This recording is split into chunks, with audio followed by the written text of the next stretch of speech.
Forces, two of these men are the critical link between the radical Islamic government of Sudan and the plot to blow up the United Nations FBI headquarters and two tunnels in New York. ABC News has learned that this man, Siraj Youssef, the counselor to the Sudanese mission, and this man, Ahmed Mohammed, third secretary to the mission, are actually intelligence officers for the Sudanese government. U.S. officials now believe they assisted 5 other Sudanese who have already been indicted in the bombing conspiracy. ABC News has learned that federal agents have been monitoring the Sudanese mission to the UN for 2 months now, watching and listening to all activity. Based on that and other evidence, U.S. intelligence officials now believe that the highest levels of the Sudanese government were involved in the bombing plot. In a new set of transcripts obtained by ABC News, a draft copy of taped conversations between the U.S. government's informant Imad Salem and Sadiq Ali, the alleged ringleader of the plot, there are repeated references to Sudan. Imad Salem, the informant, says, "The brothers who are in the Sudanese embassy, are they going to be with us?" Sadiq, "God willing, yes. There is someone who is going to help me, high-level man." At another point, the two men discuss getting weapons from Sudan. Sadiq, the alleged ringleader, "Oh, you said it. I want to use this money to get weapons from Sudan." And in the plot to bomb the United Nations, the Sudanese mission would help. The suspects would drive the weapons and explosives into the UN garage, using the mission's van with diplomatic plates to pass security. When the task was complete, the Sudanese mission would help the suspects escape. Imad, suppose that after we are done with our little event and want to get away from the scene for a while, as an American, do I need a visa? Sadiq, yes, for you personally, you should have no problem, because I will take you during the next few days to the office of the ambassador, have you meet the consul and his deputy. There is no evidence to indicate the ambassador was involved in the plot. Mr. Siraj says he believes foreign intelligence agents are trying to smear Sudan. I'm sure there will be nothing, absolutely nothing, in capital letters, against me or against my country. I'm positive. Karen Burns, ABC News, New York. And a legal setback for the man who's the spiritual leader of some of the 11 men charged in the New York bomb plot. Sheikh Omar Abdel Rahman is jailed in New York while he fights deportation. A federal judge yesterday refused to set the sheikh free. The judge said it's reasonable to regard Abdel Rahman as a danger to the security of the United States. Well, with the budget battle behind him, President Clinton has begun another possibly tougher campaign, reforming health care. Yesterday, Mr. Clinton gave the nation's governors a preview of his plan at their meeting in Tulsa, Oklahoma. The president said the plan would require all employers, big and small, to provide health insurance to their workers. In Tokyo today, the dollar broke new ground as it fell against the yen. And the way some analysts see it, the change could eventually improve the balance of trade between the U.S. and Japan. With more on the story, here's ABC's Linda Patillo. Japanese television flashed the news as the dollar hit a post-war low. To illustrate the yen's meteoric rise and the dollar's historic low, one Japanese reporter stood in front of a grocery store. In May, I could buy this can of soda for $1, he told his audience. Today, it's not enough money.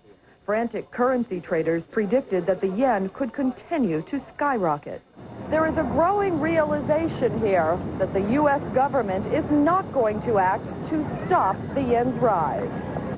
The U.S. and other trading partners are apparently hoping the soaring yen will cut Japan's huge trade surplus by making Japanese goods more expensive abroad and foreign products cheaper in Japan. Well, I think, in fact, it will be very much an encouragement for U.S. producers to open markets further in Japan. That's the way exchange rates are supposed to work, and that's the way they have worked. Good for U.S. producers, bad for U.S. tourists. The dollar has fallen 20% since February. A 25,000 yen hotel room that cost $200 then costs $250 today. I was here 3 years ago, and the yen was at 150, and now it's at its lowest point ever. You know, I have to be a lot more careful with my money. Japanese officials have said the nation's economic recovery could suffer if the yen rises too rapidly. As prices for Japanese products rise abroad, profits drop.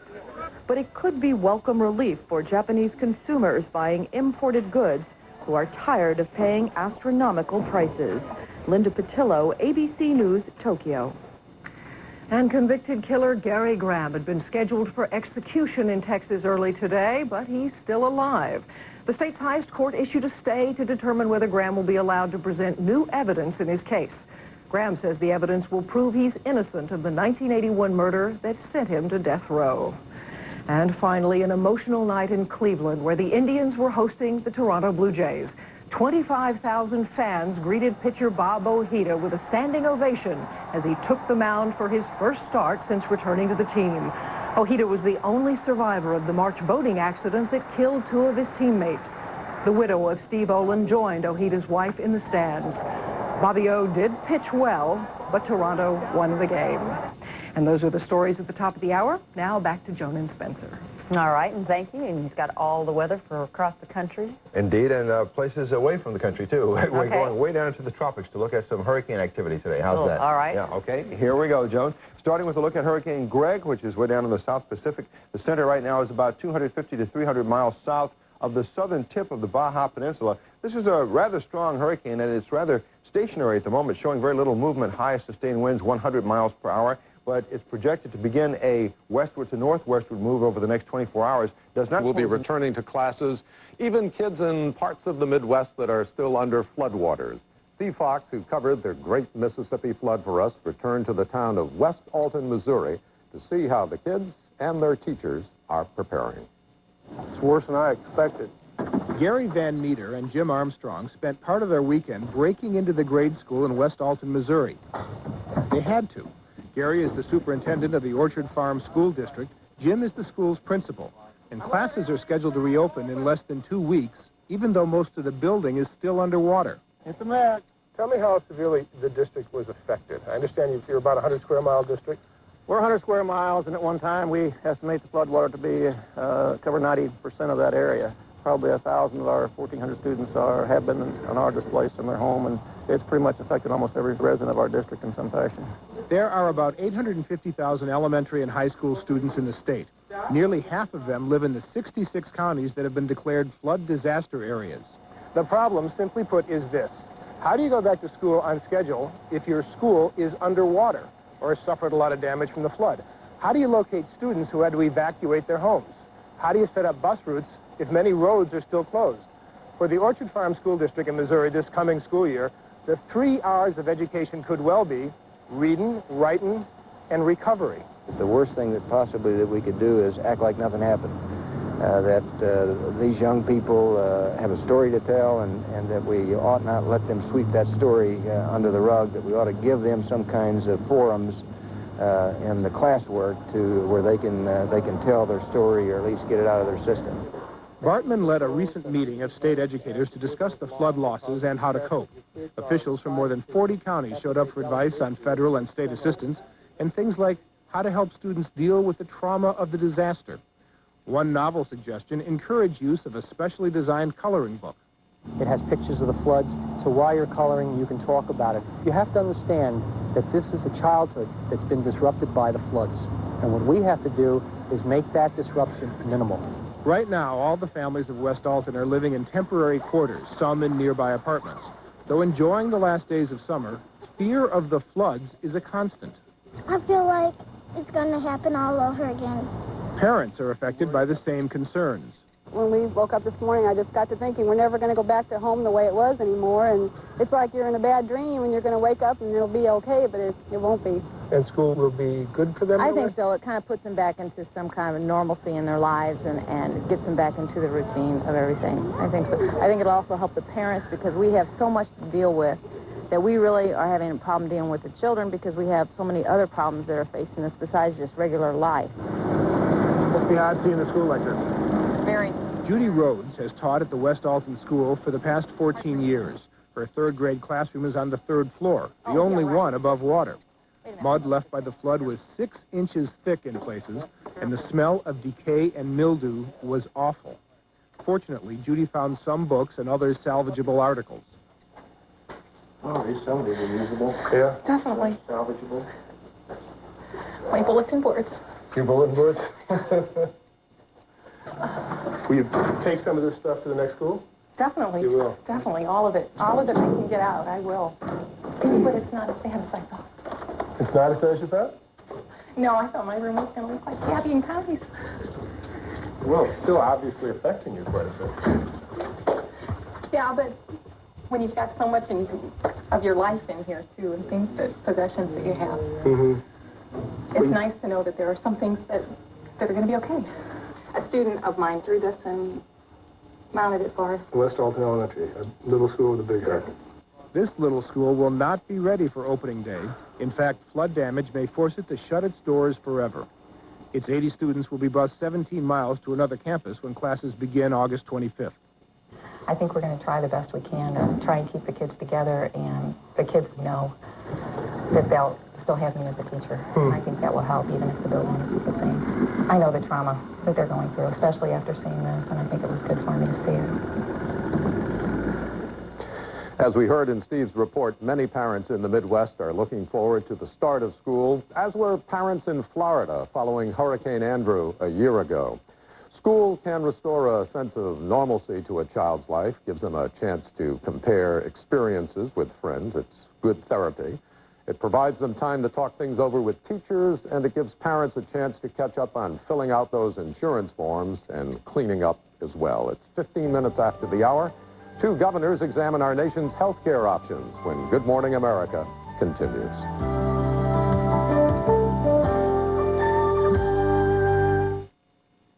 Many of you wonder, why does colleagues, the nation's governors, and ask for their support for his upcoming health care plan.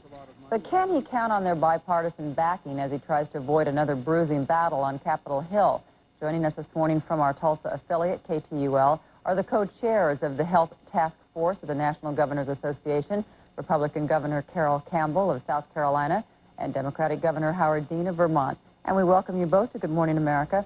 Governor Campbell, the president is officially, of course, launching the plan sometime, I guess, mid-September, but he gave it to you in some broad outline strokes yesterday. Do you feel that, where do the Republican governors stand as far as giving him that support he's so seeking? Well, we're trying to work with him. There are, as you said, broad outlines, but as in any other plan, the devil's in the details, and we don't have the details. There are serious questions that are being raised about what the benefit package would be, who it would cover, and how much would it cost, and where would the funds come from to pay the cost to get it up and running. And these are questions that we're asking, and they do not yet have the answers, but we're trying to work with them to see if they can find the answers and see if there are solutions that all of us can work on, because we're all interested in solving this problem.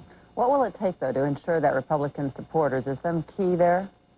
No, I don't think there's any key. I think it's kind of an evolutionary thing. Everybody wants to solve the problem. We have the problem of Medicaid is breaking our budgets in our states.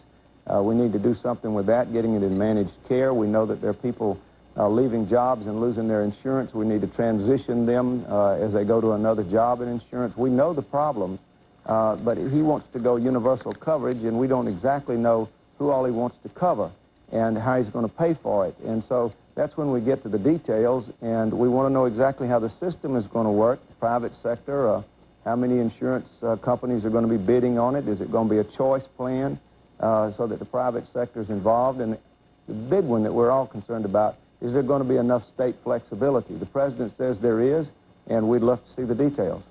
A lot of legitimate questions there. Governor Dean, what was the Democrats' reaction? Well, the Democrats' reaction is not all that different than the Republicans' reaction. We're obviously very supportive of the president. We want to make this work. I think all governors agree that this is being a state-based plan is the most important thing of all. We're wanting to be very supportive of this because it's a state-based plan. The last thing we want is some huge bureaucracy in Washington running national health care for everybody. Delivering care in Vermont is different than delivering care in South Carolina and different than delivering care in San Francisco. And we need that flexibility, and that's what the president has promised us, and that's where I think we're all very enthusiastic about that. And a lot of the states have already started developing their own health care plans, their own health care reforms. How will the Clinton plan work in conjunction with the states?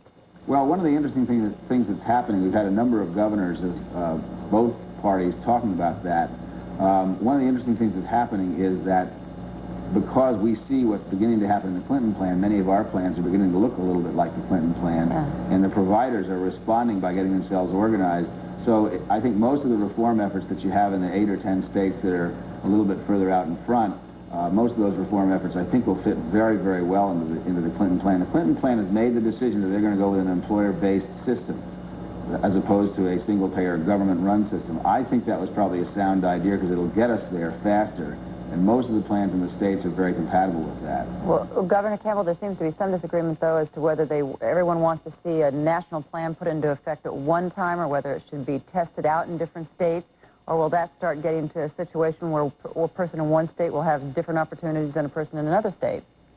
Well, I think that, number one, you do need a definition of portability of policies at the national level, and that comes to defining of the basic package that is portable, is tax deductible under their plan, and that would eliminate that. Beyond that, I think you need a great deal of flexibility in states. You're going to have to do different types of health care.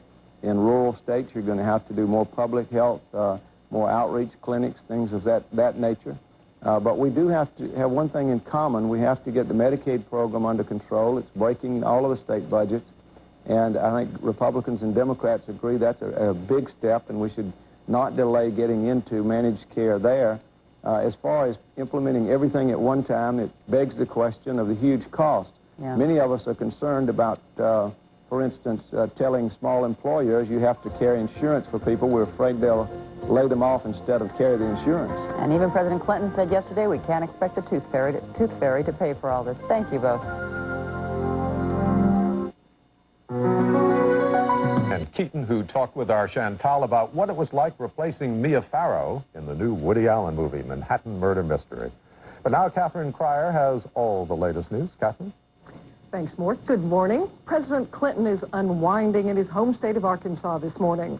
The president arrived there yesterday after offering the nation's governors an advance peek at the health care reform plan he unveils next month.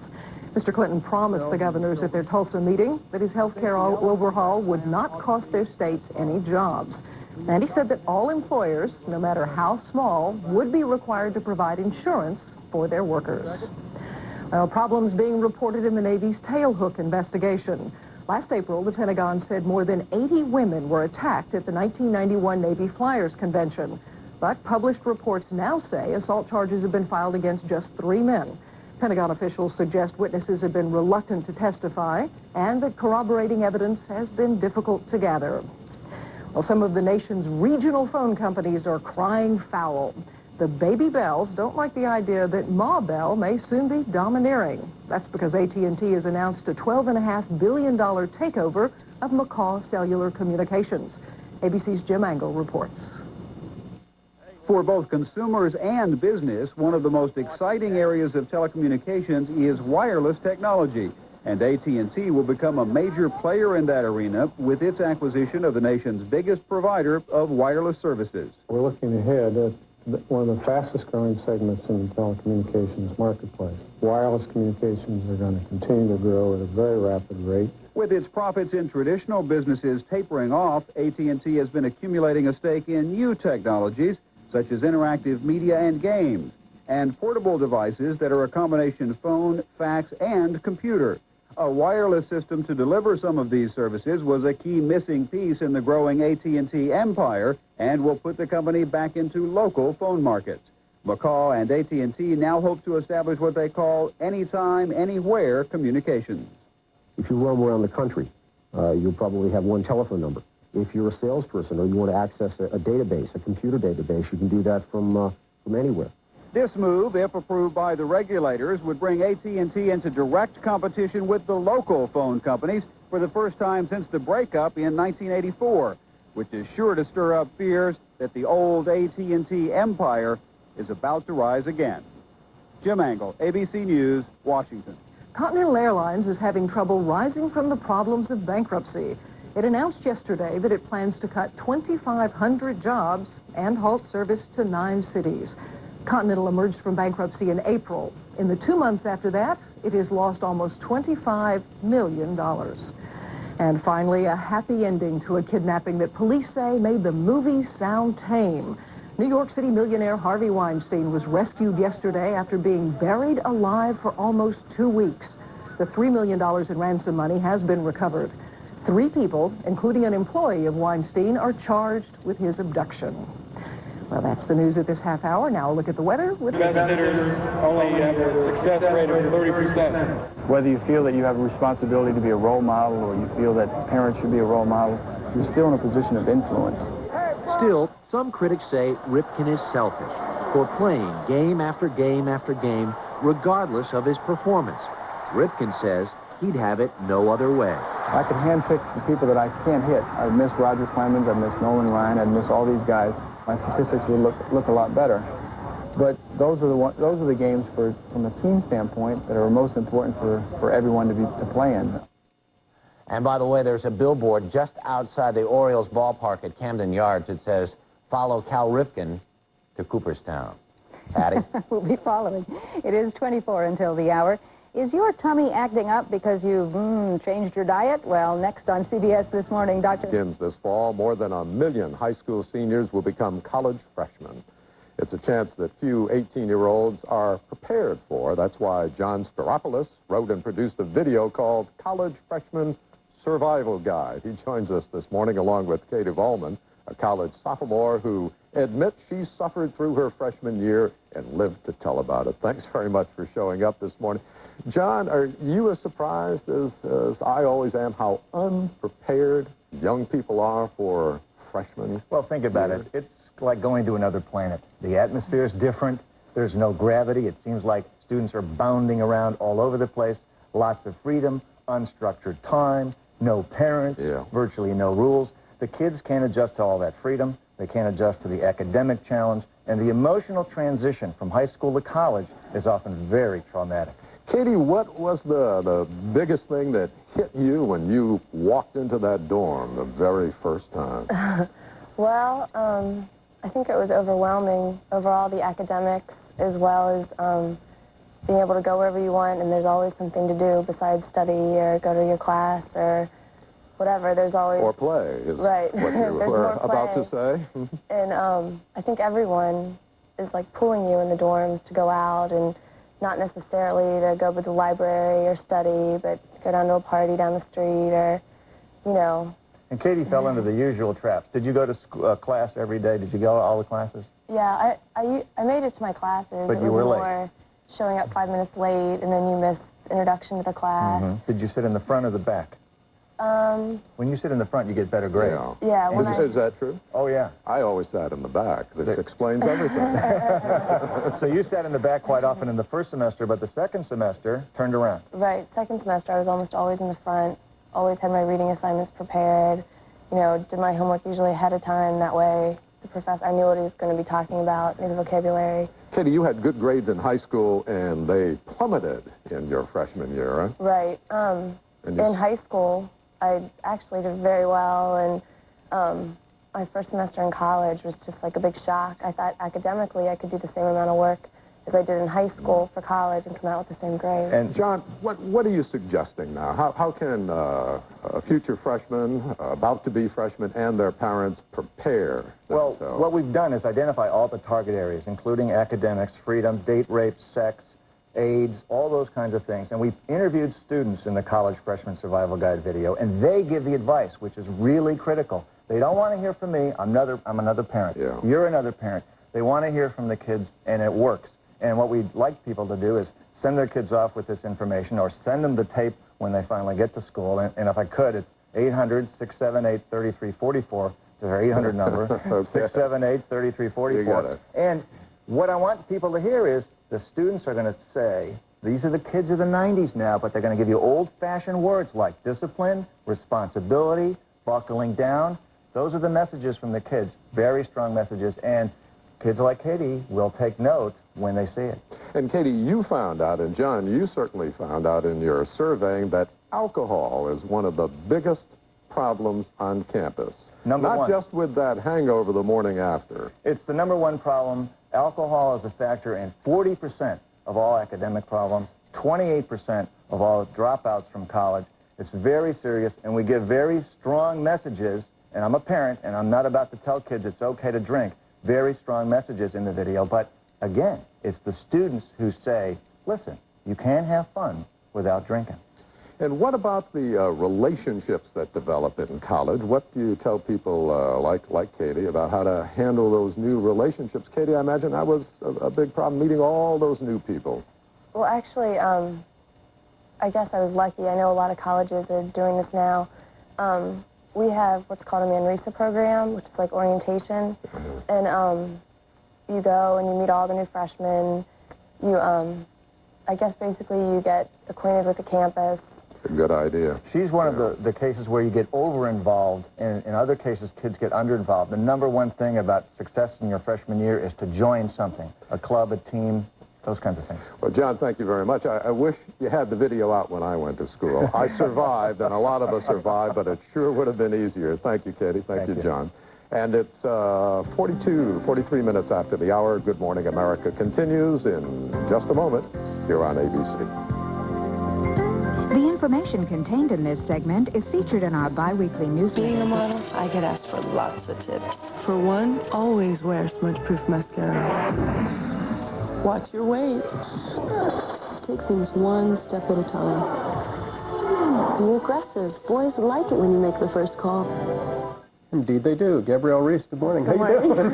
You know, as you were watching that, you were making a face. How come?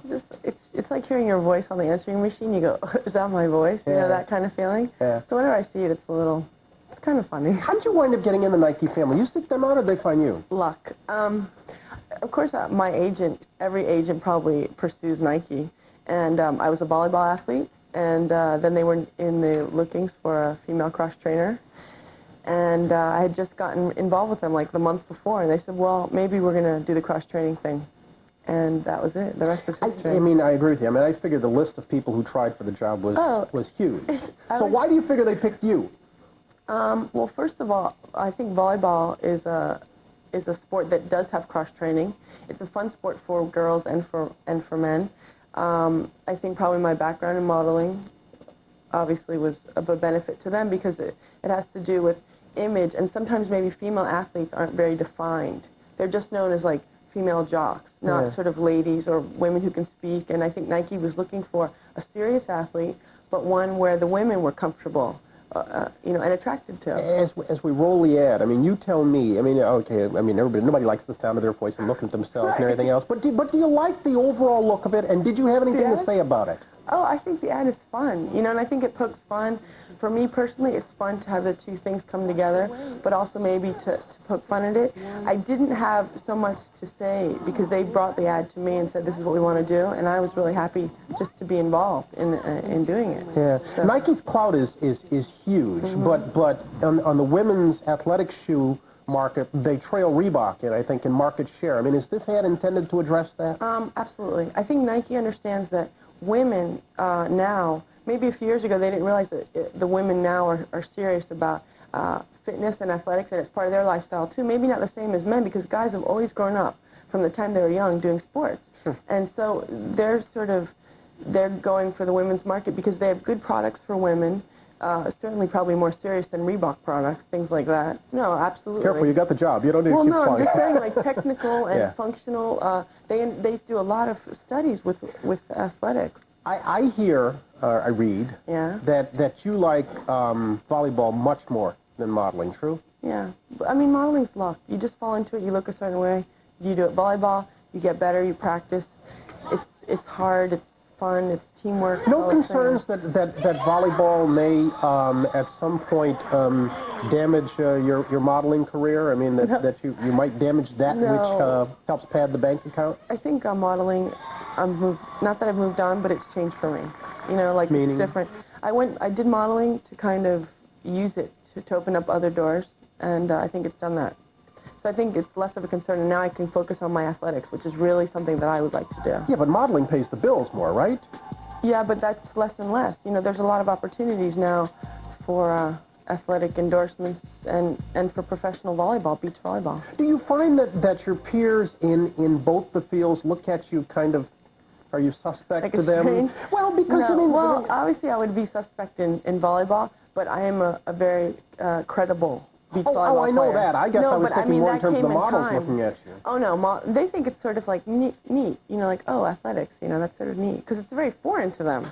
you know, and they think it's very strange that I go and do this, you know, and train and sweat and do all those things. Yeah. Is it frustrating? I mean, you're obviously an exceptional athlete. Is it frustrating to have limited pro opportunities? I mean, do you envy the Jordans, the Barkleys, the Jacksons of the world who I don't. You know why? Because in a way I feel like I'm in the front. Like, I'm fortunate to even be where I am as a female athlete, and I feel like I'm in a great position to kind of push ahead and open it up a little bit for the next coming generation. I think the generation before me sort of laid the groundwork, so I'm not frustrated. Plus, I understand it. Men's athletics is explosive. Okay, so long-range aspirations then. I mean, what? You said modeling basically is just something to pay the bills, tapped out, okay?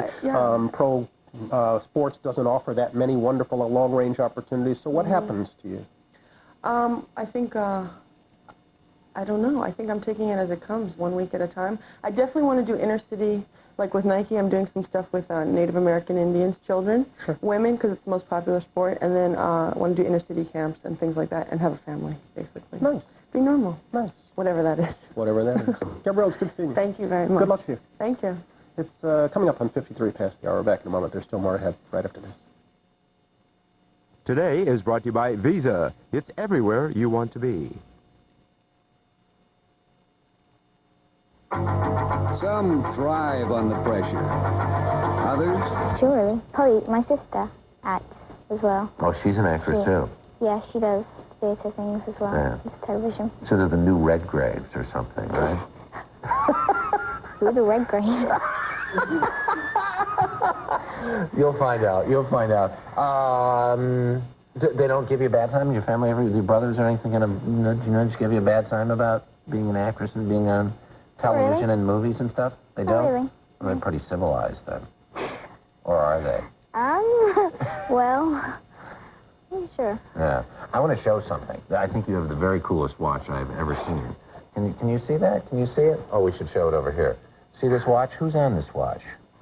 Bugs Bunny, Sylvester, and Daffy. And Daffy. And where did you get that? My producer gave it to me. Wow. So you got a watch and you got paid to do the movie too? Yep. Pretty amazing. I think you want to do this for a living when you grow up? I'm not sure. I mean, I definitely want to do more films and things, definitely. Yeah. I don't know what I'm going to be when I grow up. Who's your favorite star? I like Maggie Smith, and she was in the film Maggie as well. Smith, oh, she's great. Yeah, she kind of plays a little bad guy. She did kind of a bad guy role for her in The Secret Garden. Yeah, right? but she was really good fun. I like her. Yeah. Is she nice to you? Yeah. Oh, that's good to hear. We like to hear that stuff. Well, thanks for coming by, and we wish you luck. It's a great story. Good luck with the movie. Thank you. We'll see you when you're old and famous. We'll be back. This portion of CBS This Morning was sponsored by Mountain Grown Folgers Crystals. Deceptive business practices and selling cars that weren't safe to drive. We wanted to find out if they're still bending the rules. So with auction authority George Talikas along, we asked one of the most basic questions. Right now? Can you start it out? No, you can't start it right now. So why can't you start it right now? Because come on, just do it. Nobody's looking. You can do it real quick. The runs great. You're going to hit it. I just want to hear it when you start it out. I want to see, like, I want to see when it starts. I couldn't do that. Why? Myself in trouble, and all these other people, they ask the same thing. Here's your only chance to actually see and hear the car running before you buy, during the 10 or 20 very hectic seconds while it's up on the auction block. When a car has over 100,000 miles on it, as many of these do, you might want to take a closer look. But even that wasn't as bad as this New Jersey auction that doesn't even let customers open the doors or look under the hood before the selling begins. I can't get into those cars? No, you can get into them now. It's a visual inspection. Meanwhile, back in New York, Chalikas and his assistant say the auctioneer is artificially driving up prices with so-called air bids. The ringmen were distracting people by raising their hands and blowing whistles. The auctioneer was pointing out into different parts of the crowd, and there were three of us there spotting around. He wasn't pointing to anyone. Those people weren't raising their hands. He was just calling out numbers and increasing them. The auctioneer denies air bidding and tells us his practices are not deceptive. Well, if all that isn't enough to scare you away from buying at an auction, wait till you hear what happened to Charles Finney. He thought he got a great deal on a Mercury Mercure from a Virginia auction house. But once he pulled it out of the lot, he couldn't even get it home. It had to be towed to this garage. Looks like his cream puff turned out to be a lemon. Charles and his wife Jean spent $2,800 on a car at a Fairfax, Virginia auto auction. They were told the car had minor problems. But when it broke down just minutes after they pulled off the lot, they found out the truth. The mechanic told me there's more than $4,000. Repair is not even worth the value of the car. The Finnays had put down most of their cash because they needed transportation to work 3 jobs. I feel terrible. I feel I've been had. Lock, stock, and barrel. We made an appointment to speak to the manager of the auction, but once we arrived, they changed their minds. I don't know. They just told me to let you know they can't be on the property. Yeah, was anybody else around? I mean, what, do you have no comment here? Shortly after our visit, the manager of the Fairfax auction decided to refund the Finnays money. All they care about is they sell you the car, you drive it off their property, and that's as far as they care. Bill Landau is a third-generation auctioneer. Over the years, he's seen some colleagues do just about anything to make a bad car attractive to buyers. There's all kinds of tricks. There's sawdust in the transmission, which will keep it going for a couple of more hours before it actually grinds to a halt. Landau warns if you're not allowed to inspect a car inside and out with the help of a mechanic, walk out. Otherwise, you could end up a loser. Well, we'd like to mention here that we pay George Chalikis' expenses to help us on this story, and we should add that many people are satisfied with cars they buy from these and other auctions. But unless you're allowed to inspect a car closely with a mechanic, don't bid. Because if you get burned, only 5 states have used car lemon laws that might cover you. Now, that's Rhode Island, Massachusetts, Minnesota, New York, and Connecticut. You could easily get stuck with a lemon. A couple of quick questions. Sure. Where do these cars come from originally, the cars that are up on auction? Well, they're the auctions that the car dealers don't want, the junk. That's what they sell to these public auctions that nobody else can sell in the used car lot. Oftentimes, that's what happens. But there are some real bargains included there. There are a few bargains, but you know what? Those bargains are drying up. Like the government auctions, since everybody knows about them, the prices are way higher than you do at a used car lot. Are some of the auctions sanctioned by the state government? Yes, some the government ones are. But again, the prices aren't that great, and you have very little recourse. So how do you find a good one then? Well, you can look in the classifieds and see what they have, but always bring a mechanic and check it out, because as you can see, a lot of times you can't even inspect the car, and I wouldn't advise going without a mechanic. Okay. Janice Lieberman, thanks very much. Thanks, Brian. Appreciate it. Is custom and tradition vis-a-vis justice and fair play. You got a good old boy network down there in Indiana, and it's not about right or wrong, fair or unfair, just or unjust. It's about what protects our way of life. And this is what we're up against here. And I want to just take my hat off and applaud Judge Patrick Sullivan, a legal hero, a scholar that really went out and made a dissenting vote, but he put each issue in its proper perspective and affirmed everything we've been saying all along. Now, have you seen these T-shirts, the T-shirts that are all over cities across America, like ones like this? I can't believe you're not getting a piece of this action, Don King. Well, no, we're not getting a piece of the action, but I'm getting a piece of satisfaction to see that the people coming up in a groundswell of public opinion that says, like we say, Mike Tyson is innocent. I started it with a free Mike Tyson T-shirt, which I've been giving away, and now there's such a demand on the T-shirts that we can't afford to continue to give them away, and so we will be putting T-shirts out there because everybody wants to be associated because they see the injustice of what's going on now and what's being transpired in America against Mike Tyson. Alan Dershowitz, assume for a second none of the appeals work. How long will Mike Tyson serve?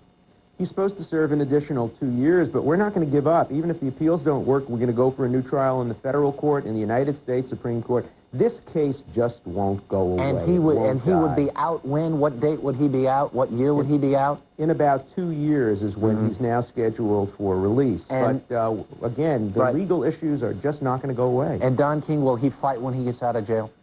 Well, that's irrespective of whether he will fight, Harry. I think the most important thing is that Mike Tyson getting his freedom.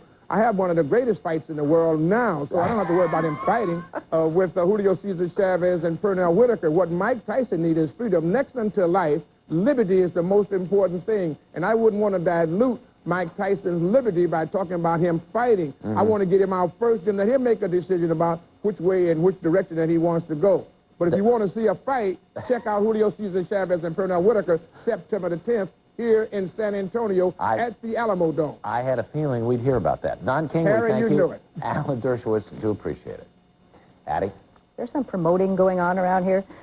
16 after the hour. Next, an invitation from Mae West to come up sometime and see her. And tomorrow on CBS This Morning, the president gets ready for small-town New England and vice versa. Plus, John Stair on the booming bankruptcy business. And Gene Siskel reviews the new Woody Allen movie. We'll see your daughter back here many times in the future as a little Olympian. I hope so. Okay, we'll be back in just a moment.